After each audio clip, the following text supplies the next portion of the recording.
Hello! Do you ever wonder if your favorite movie character has a much like persona as the actor who plays them? Quite often, we perceive strangers based on their facial traits that they share with the people that we already know.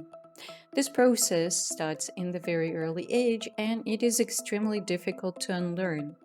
And quite often, it may raise some negative consequences like stereotypes, social discrimination, and problems in communication. But this is a natural process. So, what happens when we learn facial features?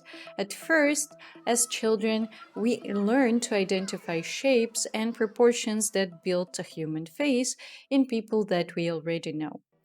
Gradually, we develop a vision of a human face that we can translate on people that we don't know. And even beyond that, and recognize faces in animals or non animated objects. Of course, with non animated objects, it is highly context dependent, but sometimes we still can confuse things with human faces unintentionally. So, for example, if you walk in the dark room and you have a quick glance behind you, you may think that somebody is there. But after closer examination, it turns out to be a lamp or shadow. Because this information is highly context dependent, the circumstances under which we learn certain facial traits can significantly impact how we perceive these facial traits in the future. So, for example, if we meet a person in the context where we experience some negative emotions like pain, fear, anxiety, stress, in the future, similar appearance may remind us of this experience and we will perceive this person as a bad guy. And on the other hand, if we meet somebody and we feel cheerful, calm, excited, and so on, in other people who have similar traits in the future, we will recognize a good person. This mechanism was highly beneficial for our ancestors because they didn't have much time to recognize a friend or foe. So when they meet somebody and they assume this person belongs to a hostile group, they had a reason to avoid them. And on the other hand, if this person belonged to their group, they would seek their company. And in many cases, people who share the same facial traits belong to the same social group. So, by recognizing your friends and your enemies, you could actually take a quick and efficient action.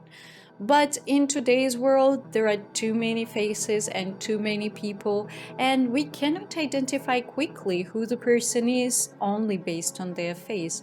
Also, we cannot judge about their personality based on their face, but because our brain has seen something familiar, it assumes, it builds a cross association and tells like, oh, I know this face and I know how this person behaves, which is obviously wrong and doesn't work.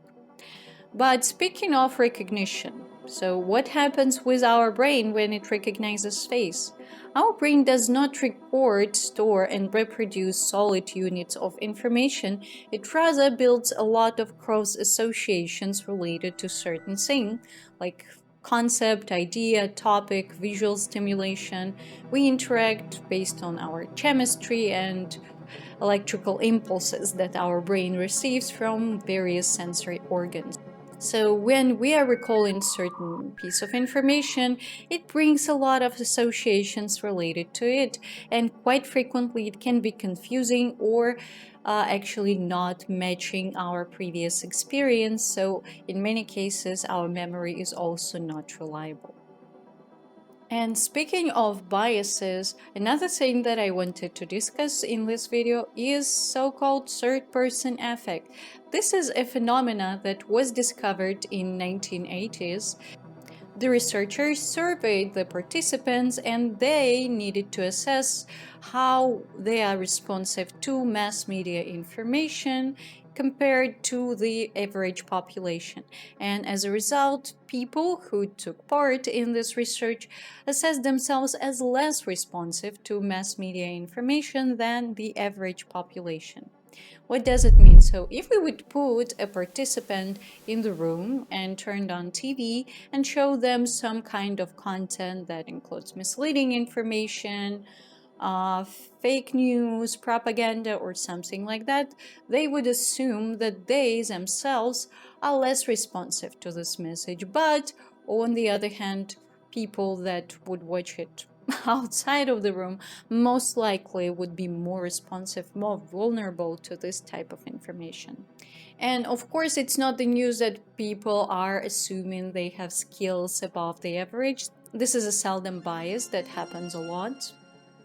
But this effect has actually very interesting mirroring, like the opposite third person effect. And all these conditions that we have just discussed are only applicable in the case the information translated by mass media is negative. In case mass media translated a positive message, something that speaks to the person's values, they would consider themselves more responsive to this information than everybody else, than the average population, which is quite interesting turned around if you think about it. So it leads us to a few interesting conclusions in this video. First of all, people strongly associate personality traits and hence whether the person is good or bad with how they look, which probably is not such a news, but also we now know how strongly it is connected to their previous experience, and it is very difficult to unlearn, so it's a very fundamental thing.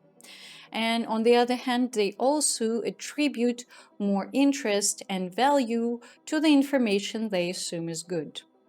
And why I'm talking about this in this video. So the point here that if we are tailoring some kind of information, some piece of content for our potential audience, it is important for us to make a research and identify the most influential individuals in this social group, and potentially also the individuals that this social group considers repulsive.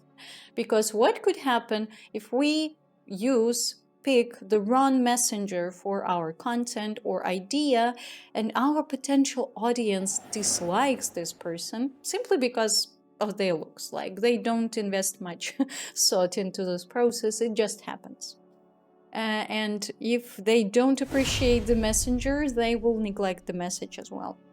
But what is also important for us that even if we potentially pick the right person to deliver this information, if it does not align with the audience values, they will also inevitably get rid of it. They will feel deceived because this person translates something that interrogates their beliefs. Of course, this is not a new information, and quite frequently we study how certain appearance will affect audience. But with this discovery, we actually know that facial traits have such a fundamental influence on this process. With that said, can we actually identify the most influential individual and simply put our words in their mouths? Probably it will be a bad idea. People will definitely recognize what we're trying to do here, but we also don't have to, because here in this situation, archetype comes to our help. When we talk about archetypes, it's a very clear message recognized by the audience, but it does not refer to any personality specifically. So if I, for example, will describe to you a person who lives in a medieval Europe and practices magic and of a certain mature age, you will probably imagine a guy with a gray beard, gray hair, wearing a funny hat and outfit like robe or cloak and so on, and having a staff in his hands, and you will most likely even find a word for this character. It's a wizard. And previously, archetypes were perceived only based on the external attributes or behavior, but right now we know that even shape of nose, lips, and eyes can actually contribute to this. If you found this video delightful, please hit the button that represents archetype of approval. If you want to see more videos about science of human mind, subscribe to this channel because there will be more. Thank you very much for watching and see you soon.